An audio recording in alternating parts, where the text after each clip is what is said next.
All right, so we're actually starting Beowulf now. This is the first portion that we're going to read of Beowulf. The past few days, we've had some introduction to the Anglo-Saxon time period, to Beowulf itself. So the reason that Beowulf is so important is it's the first written work of English literature. It was passed down by word of mouth for generations, and then eventually it was written down. So what we're going to do is we're going to read through, and our goal for today in the Wrath of Grendel section is to figure out where they are, who some of the characters are, and what the conflict is, what our problem is. That's our main goal for today. And the reason that we need to know that is we need to get that good base so that we understand what happens a little bit later. So how I'm going to do this is I'm going to play through this first portion. Then I'm going to pause the audio. I'm going to go back and explain it. Then I'm going to play through that portion again so that you understand the first few lines. And once you understand that, from there, we'll continue going on. From Beowulf, translated and read by Burton Raphael. The Wrath of Grendel. A powerful monster, living down in the darkness, growled in pain, impatient as day after day the music rang loud in that hall, the harp's rejoicing call, and the poet's clear song sung of the ancient beginnings of us all, recalling the Almighty, making the earth, shaping these beautiful plains marked off by oceans, then proudly setting the sun and moon to glow across the land and light it. The corners of the earth were made lovely with trees and leaves, made quick with life, with each of the nations who now move on its face. And then, as now, warriors sang of their pleasure.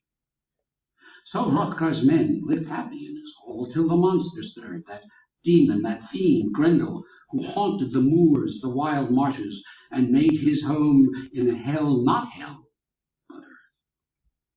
Okay, so what I'm going to do is I'm going to go back through, I'm going to annotate, I'm going to give you some notes on this first portion. If you want to write it down, you may, but you don't have to. I don't expect you to. You can always pause the video, you can rewind it, you can come back. But what I'm going to do is I'm going to go through, I'm just going to explain a little bit that you may not have picked up here. We're just going to break it down. Here we go. All right, so the first line, a powerful monster living down in the darkness. So the first thing we get from the first line is the monster. And that monster is Grendel. So when it says the wrath of Grendel, we're seeing the meaning of wrath is anger. So the anger of Grendel. Grendel's the monster. And let's look at this next line. It says he's impatient. So we know that he is angry and he's impatient. And it kind of makes you wonder why. Like, why is he angry and impatient? And we get that answer on the next line. It comes in right here. It says that the music rang loud in that hall. So there's your reason of why he's angry, is because of the music in Herod. Now, and you just heard me say Herod. That's the hall. So the name of the hall, it actually has a name. And the name of the hall is Herod. And Herod is a mead hall. And mead hall is basically, a good way to put that is it's a party hall. Mead is a alcoholic beverage. So in the middle of their communities, they would have this huge hall. And it was where they went to celebrate victories. It was where they went to just have fellowship with one another. So Grendel is angry. He's impatient with all the music in Herod, in their party hall. So from this part all the way down to this part right here, this is probably really where you got lost. And don't get too lost, because this whole part is they are singing. This is what they're singing about. So we know that they're singing and they are making a lot of music. But what are they singing about? And I underlined Almighty. And notice that it's capitalized. Almighty is God. Now, Originally, I'm sure that whenever they were in the party hall and they were singing, they probably were not singing about God, but it's believed that a Christian monk, which is a Christian scholar, it's kind of like a nun, but male. So it's believed that a Christian monk wrote Beowulf. And so that's why we're going to see these Christian elements. We're going to see these biblical allusions throughout the epic. So this is what they're singing about, is about Almighty making the earth. So they're singing about God making the earth.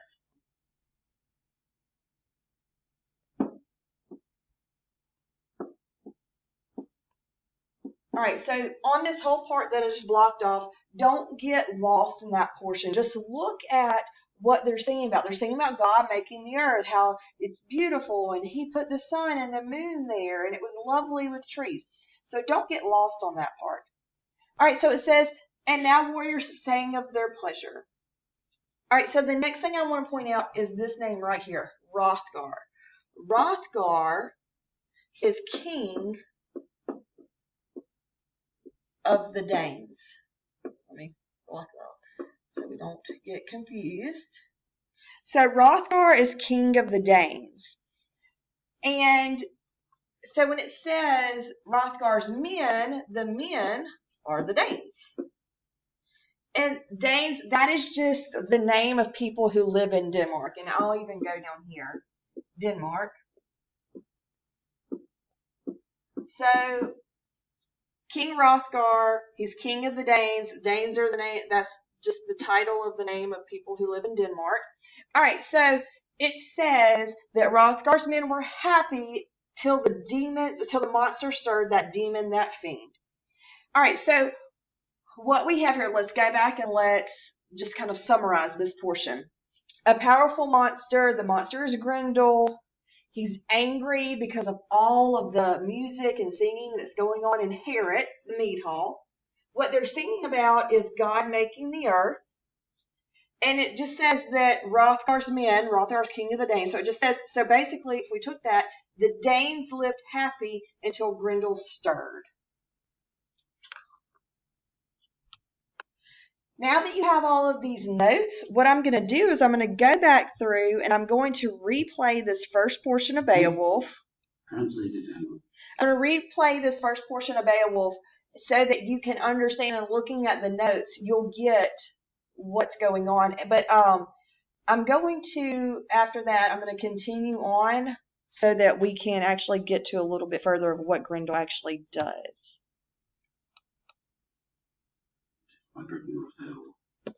The Wrath of Grendel.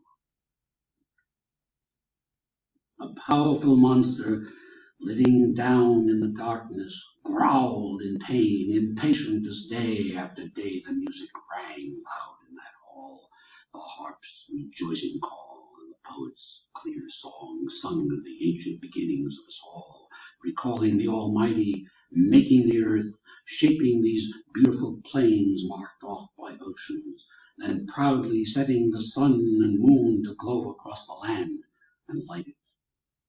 The corners of the earth were made lovely with trees and leaves, made quick with life, with each of the nations who now move on its face. And then, as now, warriors sang of their pleasure. So Hrothgar's men lived happy in his hall till the monster stirred, that demon, that fiend, Grendel, who haunted the moors, the wild marshes, and made his home in hell, not hell, but earth. Okay, so now what I'm going to do is I'm going to go ahead to this next portion, and we're going to read it. Then I'm going to go back through and explain it.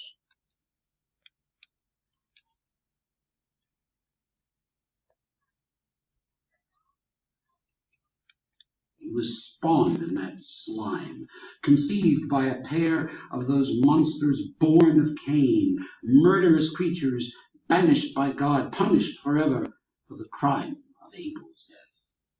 The Almighty drove those demons out, and their exile was bitter, shut away from men.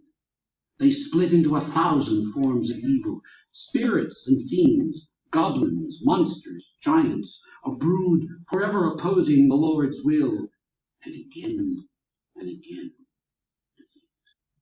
As we look at this next part, we're going to learn about a little bit more about Grendel. And so we're really starting right here in this portion.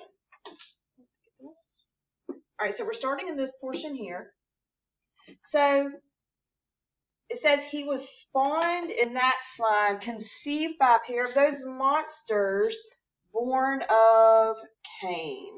Now, here's a biblical allusion.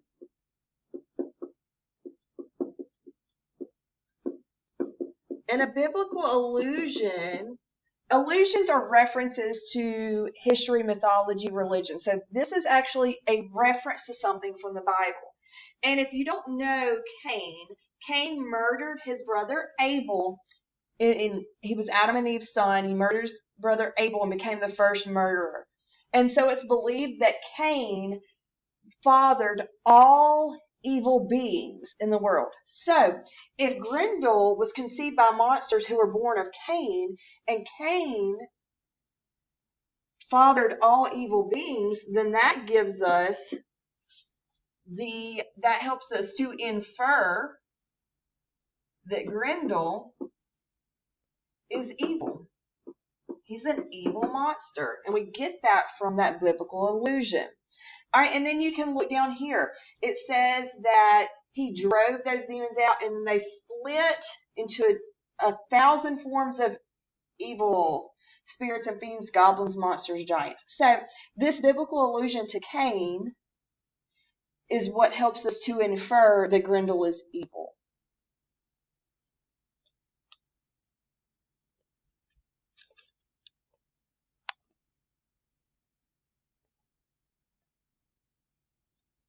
Then, when darkness had dropped, Grendel went up to Herod, wondering what the warriors would do in that hall when their drinking was done. He found them sprawled in sleep, suspecting nothing, their dreams undisturbed. The monster's thoughts were as quick as his greed or his claws. He slipped through the door, and there in the silence snatched up 30 men, smashed them unknowing in their beds, and ran out with their bodies, the blood dripping behind him, back to his lair, delighted with his night's slaughter.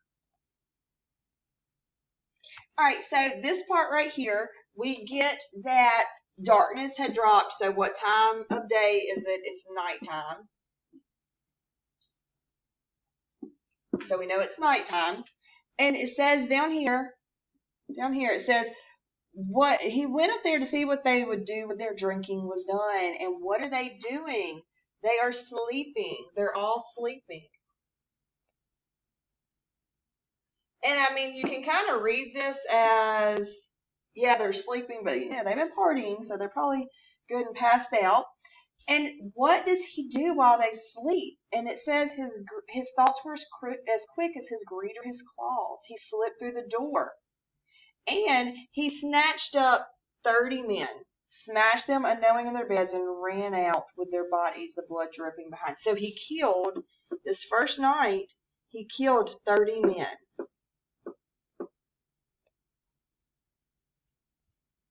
Who were sleeping in Herod. So they're sleeping, and I'm going to add this. They're sleeping in Herod. Remember, that's the mead hall, the party hall. So the Danes, at nighttime, they're sleeping in Herod. Grendel comes in, he kills 30 men.